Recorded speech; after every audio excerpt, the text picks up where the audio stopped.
दिमाग कहूँ मैं इसे, अज्ञानता आप सभी समझ रहे हैं। सिर्फ मीडिया में मुद्दा उछलने से कुछ नहीं होता। गलत किया, गलत वो है। इससे ये पता चलता है कि मोदी जी के राज में शिक्षा का स्तर क्या हो गया है और पद्मश्री को भी उन्होंने कहाँ ले जाकर छोड़ दिया है। हुड्डा साहब उन्होंने मतलब बयान के बाद भी फिर दोबारा एक वीडियो आया, वो बोली कि 1947 की ऐसा कौन सी लड़ाई हुई थी, ये बताओ। सवाल कर रही है नहीं, आज़ादी में।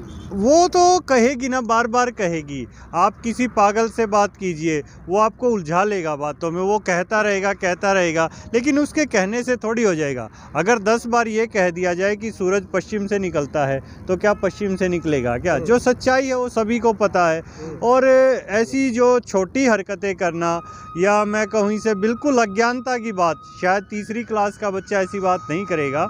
और आपने पहले सुना भी होगा, आज से 2-4 साल पुरानी, जब स्वतंत्रता दिवस या गणतंत्र दिवस पर पूछते थे मीडिया से, सेलिब्रिटीज से, तो शायद उनको 26 जनवरी और 15 अगस्त में ही फ़र्क नहीं पता था। तो क्या कहा जा सकता है? वो देखिए, वो तो जानबूझकर बांटा गया हमें धर्म में, जाति में, गोत्र में बांटा गया है, क्योंकि लोग विकास की बातें ना करें। आज स्वास्थ्य के क्षेत्र में डेंगू ने प्रकोप फैला रखा है, प्लेटलेट्स किट्स की कमी है, लेकिन कोई बात ही नहीं कर रहा है। क्यों? बात किसकी कर रहे हैं? कंगना रनावत। क्या वो कुछ देश को अच्छा करेंगे क्या? ऐसे मूर्खों की बात करें हम। हमें चाहिए देश में प्लेटलेट्स किट्स, हमें चाहिए फॉगिंग मशीन्स, डेंगू से देश को बचाएं, युवाओं को अच्छा स्वास्थ्य दे।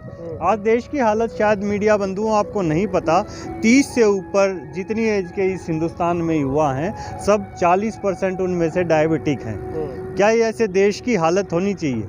देश में शिक्षा का स्तर मोदी जी ने दिखा दिया है। जब शिक्षा और स्वास्थ्य ही नहीं होगा तो देश आगे बढ़ेगा कैसे? क्या बिल्डिंगों से इनसे बढ़ेगा? धर्म से? देखिए, ये चीज़ें निरंतर होते रहते हैं काम।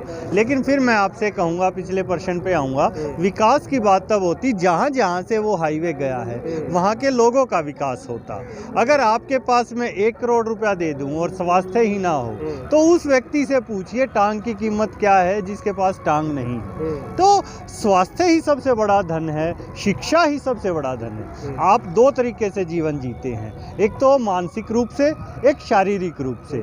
मानसिकता आपको जो अच्छी देता है वो शिक्षा देती है, और शारीरिक आपको स्वास्थ्य देता है। तो उन क्षेत्रों में क्या है? अच्छी बात है, आप कीजिए। सड़कें बनाना भी अच्छी बात है, लेकिन जहाँ तक वो सड़क बनी है वहाँ किसान का, युवाओं का, मजदूरों का शोषण हुआ है या विकास हुआ है? वो तरक्की देखी जाए। जैसे अभी आपने देखा होगा, दिए जलाए मोदी जी ने। दिए जलाने से अच्छी बात है, दिए जलने चाहिए, लेकिन क्या दिए जलाने के बाद ऐसी स्थिति आनी चाहिए कि लोग तेल के लिए तरस रहे हैं? देश का विकास आप उसे कहेंगे? तो संपन्नता पहले आनी चाहिए।